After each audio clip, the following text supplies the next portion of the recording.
तो 2027 का चुनाव भले ही अभी होने में वक्त हो, लेकिन राजनीतिक दलों ने अभी से जो सियासी जमीन है वो सेट करना शुरू कर दिया है। प्रधानमंत्री नरेंद्र मोदी ने किसानों को सम्मान निधि की किस्त जारी की और सरकार इसे किसानों की आर्थिक मदद के तौर पर अभियान बता रही है, लेकिन राजनीतिक गलियारों में से 2027 के चुनावी लिहाज से जोड़कर देखा जा रहा है। एक खास रिपोर्ट आपको दिखाते हैं।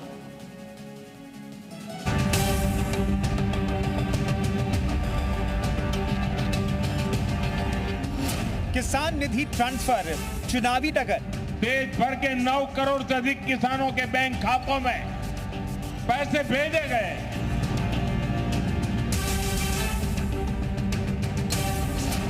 अन्नदाता बीजेपी को बनाएगा विजेता। कहते हैं दिल्ली का रास्ता लखनऊ से होकर गुजरता है और लखनऊ का रास्ता गांव जवार से। बिना किसानों के कोई भी दल सत्ता की कुर्सी तक नहीं पहुंच पाता। ऐसे में जब शनिवार को प्रधानमंत्री नरेंद्र मोदी ने पीएम किसान सम्मान निधि की 23वीं किस्त जारी की तो उसके सियासी मायने भी निकले। पीएम ने जो पैसा करोड़ों किसानों के खाते में भेजा, उसका असर सिर्फ बैंक खाते तक सीमित नहीं रहा, बल्कि उसका राजनीतिक संदेश दूर तक गया।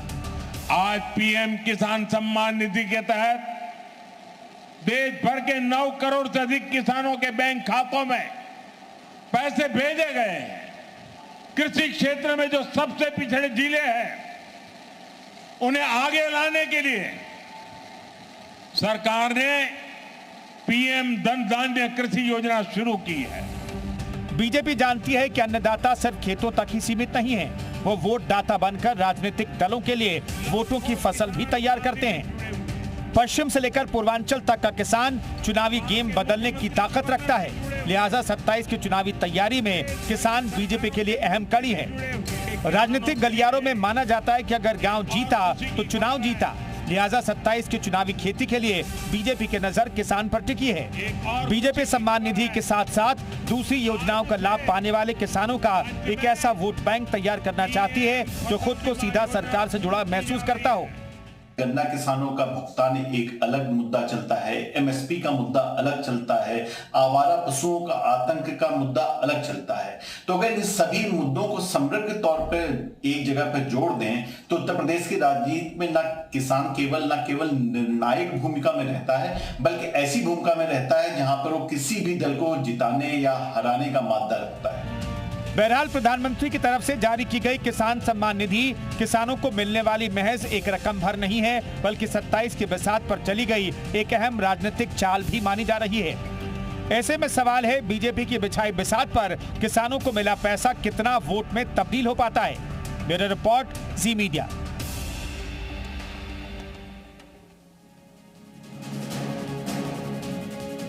और अब आपको यूपी में किसानों की सियासी ताकत भी बताते हैं, क्योंकि करीब यहाँ 2 करोड़ 71 लाख किसान परिवार रहते हैं और करीब यहाँ पर 60% आबादी जो है कृषि पर ही निर्भर है और बड़ा वोट बैंक किसानों का यहाँ से माना जाता है।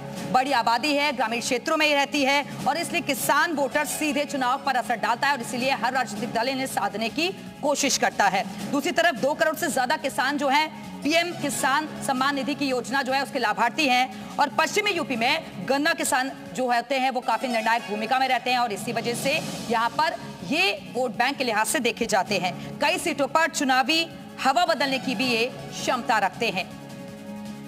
तो ये आपको हमने बता दिया कि किस तरीके से सियासी ताकत, सियासी मादा जो है किसान रखते हैं।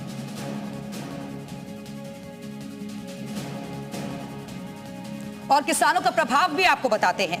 तो पश्चिमी यूपी जो कि किसान की बेल्ट मानी जाती है, गन्ना किसानों की बेल्ट मानी जाती है और गन्ना बेल्ट के नाम से ये फेमस है। जाट किसानों की यहाँ पर भारी तादाद है और कई सीटों पर चुनावी हाथ बदलने की भी ये क्षमता रखते हैं। यहाँ सियासी हवा जिस तरफ बहती है उस तरफ किसान चले जाते हैं, ये भी कहा जाता है। उधर दूसरी तरफ अवध और मध्य यूपी, इसके बारे में भी आपको जानकारी देते हैं। तो गेहूं धान उत्पादक किसान, इसके अलावा एमएसपी, सिंचाई और बिजली यहाँ के बड़े मुद्दे रहे हैं और इन्हीं मुद्दों के जरिए किसानों के बीच राजनीति होती रही है।